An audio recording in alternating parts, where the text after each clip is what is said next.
Kailangan ko na makaalis bago pa ako maabutan ni Bebang. Nay! Nandito na po ako! Perfect yung school ko kay Teacher Magda! Lagot! Naabutan ako ni Bebang! Nay! Saan po kayo pupunta? Bakit po kayo merong malaking bag? Bebang anak, iiwan mo na kita rito sa bahay Maghanap na ako ng trabaho dun sa may abroad para may pera tayo. Ano po, Nay? Iiwan niyo po akong mag-isa. Ayoko po. Gusto ko pong sumama sa inyo. Pero Bebang, di ba malaki ka na? Kaya mo nakalagayin yung sarili mo. Hindi ko po kayang mabuhin mag-isa, Nay. Dito ka lang, Nay. Kahit maghirap tayo, masaya pa rin po ako. Basta magkasama po tayong dalawa. Huwag nang matigas yung ulo, Bebang. Malapit na yung flight ko. Lilipad na yung aeroplano.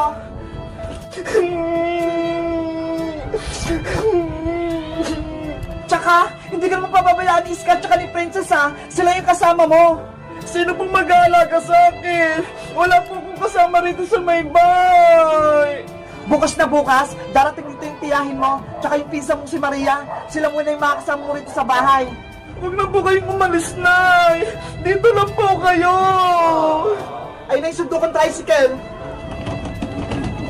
Mag-ingat ka rito, Bebang! Lagi mong tatandaan, mahal na mahal kita! Tatawag ako sa'yo kapag andun ako sa ibang bansa!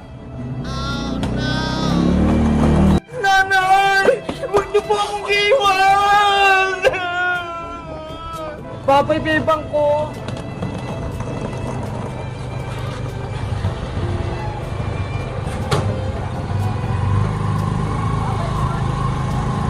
Bye-bye! Nanay!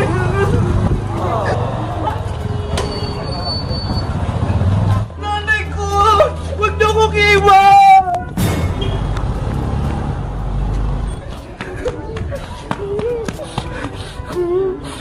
Wala na si Nanay! Iniwan niya na ako! Kailan kaya si Nanay babalik? Mamimiss ko siya! Later. Bebang! Buksan mo itong pinto! Ngayon din! Bebang! May tao sa labas! Wait lang po! Nandiyan na! Bilisan mo! Kanina pa kami rito! Sino kaya yun? Sino po ba kayo? Hindi ko po kayo kilala. Ako lang naman ang iyong tita Margaret, kapatid ng iyong nanay. At kasama ko rito ang pinsan mong si Maria. Mami, Mary yung pangalan ko, hindi Maria. Ano pong ginagawa niyo rito, tita Margaret? Kami ang magbabantay rito sa bahay niyo. Hinabilin sa akin ng nanay mo. Ganun po ba? Sige po, pasok po kayo rito sa loob ng bahay namin. Maria, halika na rito sa loob. Wow! Mami! Ang laki-laki ng bahay ni Tita Sitang! Meron pa silang Christmas tree! Ang laki-laki! Simula ngayon, dito na tayo titira, Maria. Talaga, Mami! Yay! Oh, no! Hello po! Princess, Iska, siya si Tita Margaret, tsaka yung pinsan ko si Maria. Hello po! Kamusta po kayo? Ako po si Princess! Sino naman sila, Beba? Nawala lang yung nanay mo? Kung sino-sino ang mga pinapapasok mo rito sa bahay nyo? Kaya nga, baka mamaya, kukuha lang sila ng gamit dito sa loob ng bahay. Hi Maria, mapagbintang ka naman. Kaibigan kami ni Bebang, no? Kaya hindi kami gagawa ng masama dito sa bahay nila. Mukha ka kasing mabaho aming madungis. Ay aba, ginagalit mo ako? Gusto mong makatikin? Princess, tama na yan. Huwag kang makipag-away. Sinabihan kasi ako, Bebang, na mukhang madungis Siya nga, mukhang mabaho. Mami, palukasin mo na nga yung mga kaibigan ni Bebang. Lalo na yan, si Bungenge. Princess, huwag mo nang patulang. Bebang, palukasin mo mga kaibigan mo. Ngayon din. Opo, Tita Margaret, lalabas na po kami. Papasok na po kami sa school. Tara na, Iska, Princess. Pasok na tayo sa school. Tara na nga, lumabas na nga tayo. Excuse me po. Maniyang maasim yung mukha. Mami, inasal pa ako ni Bungenge.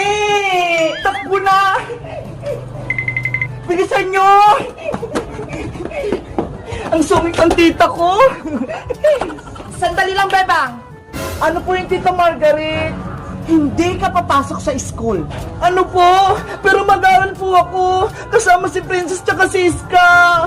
Simula ngayon, dito ka lang sa loob ng bahay. Hindi ka lalabas at hindi ka may kipaglaro sa mga kaibigan mo. Ano daw? Tita Margaret, wag naman po. Gusto ko pong mag-aaral. Wala na yung nanay mo, Bebang. Kaya simula sa araw na to, ako na ang masusunod dito sa bahay na to. Bebang, paano ka na? Princess, Iska, tulungan niyo ako. Pumasok ka na rito. Bilis, pagandaan mo kami ng makakain. Gutom na kami.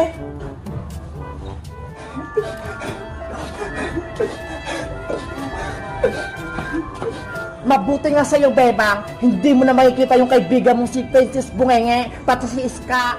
Kawawa naman si Bebang, Princess. Ang sama ng ugali ng tita Margaret niya, tsaka yung pinsan niyang si Maria. Kaya nga, lalo na yung Maria na yan. Mami, talaga ba? Dito na tayo niya. Atin na yung bahay na tong Maria.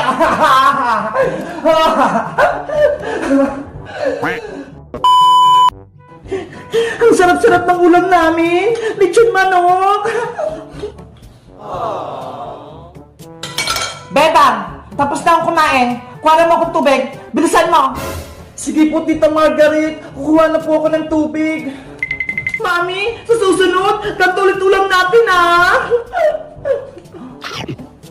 Nasaan na yung tubig ko, Beba? Nauuho na ako. Ito na po. Ang bakal-bakal mo kumilos? Tita Margaret, gutom na rin po ako. Nasaan po yung ulam ko? Eto, Bebang, yung tira ko. Oh, no! Hala, buto-buto naman yan ng manok, Maria. Hindi yan pwedeng kainin. Eh, di mag-ulam ka ng asin. Yun naman yung bagay sa'yo, eh. Bebang, pagkatapos ni Maria kumain, magligpit ka bago ka muna kumain. Opo, Tita Margaret. Bebang, bigyan mo nga rin ako ng tubig. Nauuho na ako. Malaki ka na, Maria. Kaya mo nang kumuha ng sarili mong tubig. Huwag mo na akong utusan. Mami, nagreklamo si Bebang. Ayaw niya akong bigyan ng tubig. Hoy, Bebang, lahat lang iuutos ko at iuutos ni Maria, lahat yun ay susundin mo. Walang reklamo. Naiintindihan mo? Opo, Tita Margaret. Ano pang ginagawa mo, Bebang? Kumuha ka na ng tubig ko. Tamad-tamad ka pa. Sige, Maria.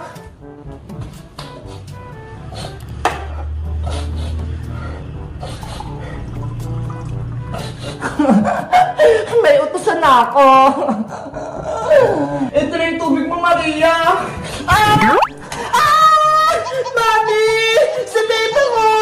Binuksan ako ng tubig! Tignan mo! Sorry, Maria! Hindi ko sinasadya! Napilo kasi ako eh! Okay ka lang ba, Maria? Basta-basta na yung paborito kong damit! Paborito ko pa naman po to! Ikaw, Beba, hindi ka nag-iingat, no? Kapag nagkamali ka pa, papalayasin kita rito sa bahay na to! Huwag niyo po akong palasin, Tita Margaret! Wala po akong matutuluyan! Tama! Palisin na natin si Bebang sa bahay na to!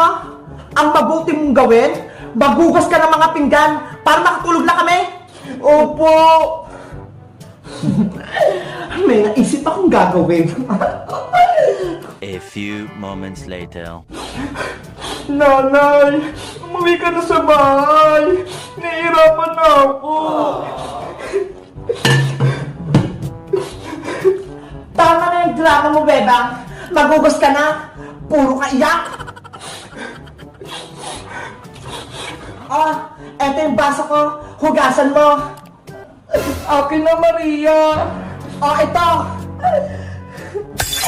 Hala! Yung baso! Nabasag! Mami! Si Beba! May kasalanan na naman! Binasag niya yung baso! Ano na naman ginawa mo, Beba? Binasag niya po yung baso! Hindi po kayo nakabasag! Si Maria po! Pinagpipintakan mo pa ako, Beba? Binitawan mo yung baso, diba? Kaya nahulog sa sahig! Hindi, Mami! Si Bebang po talagang may kasalanan! Ayaw niyang maghugas, kaya nagdadabog siya! Halika nga rito! Talagang ginagalit mo ako? Matutulog ka sa labas ng bahay ngayon din! Huwag po, tita! Ayaw ko pong matulog sa labas! Mabuti nga sa'yo, Bebang! Huwag kang papasok dito sa bahay, ha? Hanggat hindi ko sinasabi. Naintindihan mo? Tita Margaret! Maria! Papasukin niyo po ako rito! Ayoko po rito sa labas!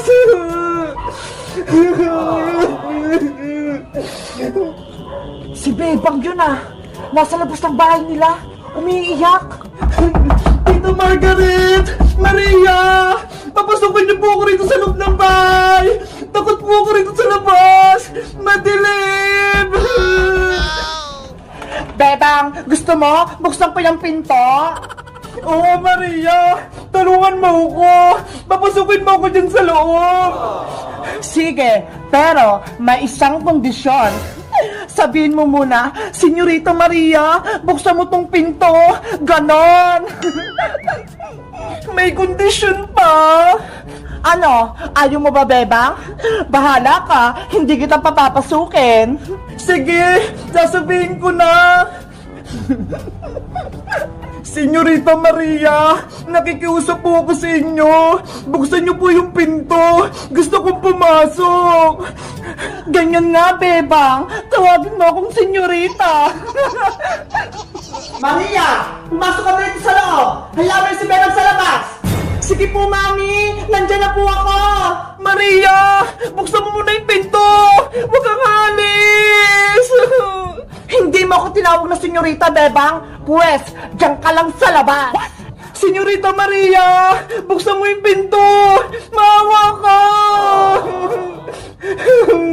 Yan ang nararapat sa'yo, Bebang. Diyan ka sa labas matutulog habang kami ni Mami sa higaan mong malambot na tutulog. Maria! Pasok na! Bilis! Apo, Mami, nandyan na! Good night, Bebang! Sana multuhin ka dyan! Buksan niyo yung pinto! Maria!